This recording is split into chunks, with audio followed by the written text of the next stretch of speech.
दोस्तों, अगर आप एक इन्वेस्टर हैं या इन्वेस्टमेंट में इंटरेस्ट रखते हैं, आगे इन्वेस्टमेंट करने की सोच रहे हैं, तो आपने ज़रूर सोचा होगा गोल्ड के बारे में कि क्यों ना गोल्ड में इन्वेस्टमेंट करी जाए। कि सब लोग ऐसा सोचते हैं कि अभी गोल्ड खरीद के रख लेते हैं, क्योंकि गोल्ड के रेट बढ़ते घटते रहते हैं। जब गोल्ड के रेट बढ़ जाएंगे तब हम गोल्ड को बेच देंगे। तो इस तरीके से लोग इसको एज एन इन्वेस्टमेंट सोचते हैं। दोस्तों, आज की वीडियो में हम इसी बारे में डिस्कस करने वाले हैं कि क्या गोल्ड में इन्वेस्ट करना सही है या नहीं है, और अगर करना है तो इसके क्या क्या और नए तरीके हो सकते हैं। दोस्तों, कुछ ऐसे भी तरीके हैं जिनके बारे में शायद आपको पता ही ना हो। दोस्तों, आज की वीडियो को इसलिए पूरा देखिए, साथ ही में चैनल को सब्सक्राइब करना बिल्कुल मत भूलिएगा। दोस्तों, मैं इशिका बुद्धि राजा आपका स्वागत करती हूँ फिर से एक बार चैनल में। दोस्तों, हमारे पास गोल्ड खरीदने के ऑप्शन में अब आ गया है डिजिटल गोल्ड। वैसे तो कई लोगों को पता होगा, लेकिन फिर भी अगर आपको नहीं पता तो मैं बता दूं कि अब आज के टाइम में हम डिजिटल गोल्ड भी खरीद सकते हैं। जैसे हम डिजिटल करेंसी खरीद सकते हैं, उसी तरीके से डिजिटल गोल्ड भी खरीद सकते हैं। और तनिष्क और भी बहुत सारे ब्रांड्स हैं जिन्होंने डिजिटल गोल्ड सेल करती हैं। इसका मतलब ये है कि वो आपके पास फिजिकली नहीं होगा, जो भी आप उसमें गोल्ड खरीदेंगे वो आपके पास फिजिकली अवेलेबल नहीं होगा, लेकिन उस गोल्ड की यूनिट्स आपके पास डिजिटल फॉर्म में होगी। दोस्तों, इसका एक ये भी फ़ायदा है कि अगर वैसे आप देखें तो गोल्ड के प्राइस बहुत हाई होते हैं, लेकिन अगर आप डिजिटल गोल्ड खरीदते हैं तो आप एक बहुत मिनिमल अमाउंट से गोल्ड खरीद सकते हैं, यानी कि उसकी यूनिट खरीद सकते हैं, जैसे कि 500 रुपये या 1000 रुपये या 2000 रुपये। तो ये बहुत ज़्यादा मिनिमम अमाउंट या बहुत कम अमाउंट आप कह सकते हैं कि किसी ने सोचा भी नहीं था कि गोल्ड जैसी चीज़ हम 500 रुपये में खरीद सकते हैं। तो ऐसे ऑप्शंस अब हमारे पास अवेलेबल हो चुके हैं डिजिटल गोल्ड की मदद से। और साथ ही में हम ऐसा भी कर सकते हैं कि हम स्टॉक मार्केट में गोल्ड में इन्वेस्ट कर लें।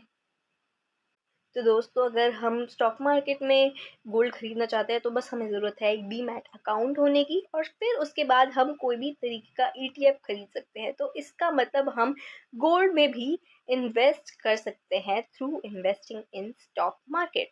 तो इसी तरीके से हमारे पास बहुत सारे ऑप्शन हो जाते हैं, और इसका बेनिफिट इसलिए है क्योंकि एक तो आपको स्टोर करने की जगह नहीं चाहिए, दूसरा एक बहुत ही मिनिमल अमाउंट से आप खरीद सकते हैं, और साथ ही में जो आपको जूलर को उसका बिल्डिंग चार्ज देना पड़ा, मतलब अगर आप ज्वेलरी बनवाते हैं जूलर की शॉप से, तो आपको उसको जो चार्जेस देने पड़ेंगे आपकी ज्वेलरी बिल्ड करने के लिए, बनाने के लिए, वो आपको नहीं देने पड़ेंगे डिजिटल गोल्ड में।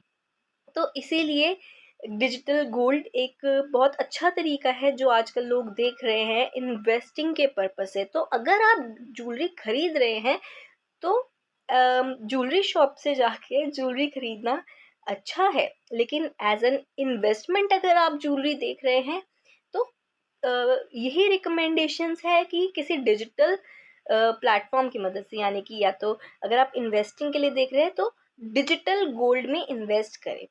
और साथ ही में दोस्तों, अगर आप ETF यानी कि स्टॉक मार्केट से इन्वेस्ट करके गोल्ड परचेज करते हैं तो इसका एक ये भी फ़ायदा है कि इसके चार्जेस बहुत कम हैं। यानी कि अगर आप 100 रुपये इन्वेस्ट कर रहे हैं तो उसमें आपके 99.50 रुपीज़ आपके जो है वो आपके एक्चुअल आपकी इन्वेस्टमेंट में जाएंगे, और बाकी के 50 पैसे जो बचे हैं वो आपके वो लोग अपना चार्जेस काटेंगे। तो इसका मतलब एक बहुत अच्छी अमाउंट जो आप इन्वेस्ट कर रहे हैं वो आपकी इन्वेस्टमेंट में जाएगी, और चार्जेस बहुत कम लग रहे हैं।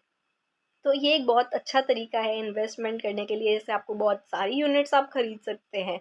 और साथ ही में दोस्तों, एक और तरीका मैं आपको बताऊं कि आप म्यूचुअल फंड्स में इन्वेस्ट करके भी गोल्ड खरीद सकते हैं, यानी कि गोल्ड म्यूचुअल फंड्स में इन्वेस्ट करके। अब इसकी भी बहुत सारी कंपनीज होती है, जैसे HDFC गोल्ड फंड और अपना एक्सिस गोल्ड फंड आ जाता है। तो जितने हमारे बैंक्स होते हैं, काफ़ी सारे बैंक्स हैं, कंपनीज हैं, वो अपना गोल्ड फंड देती हैं। तो आप म्यूचुअल फंड्स से भी गोल्ड में इन्वेस्ट कर सकते हैं। तो ये कुछ तरीके थे गोल्ड में इन्वेस्ट करने के, क्योंकि as an investor you should know what is beneficial for you. दोस्तों, आज की वीडियो के लिए इतना ही। अगर वीडियो आपको पसंद आई हो तो वीडियो को लाइक और शेयर ज़रूर करें, कमेंट करना ना भूलें, और साथ ही में अगर आपने चैनल को सब्सक्राइब नहीं किया है तो चैनल को ज़रूर सब्सक्राइब करें।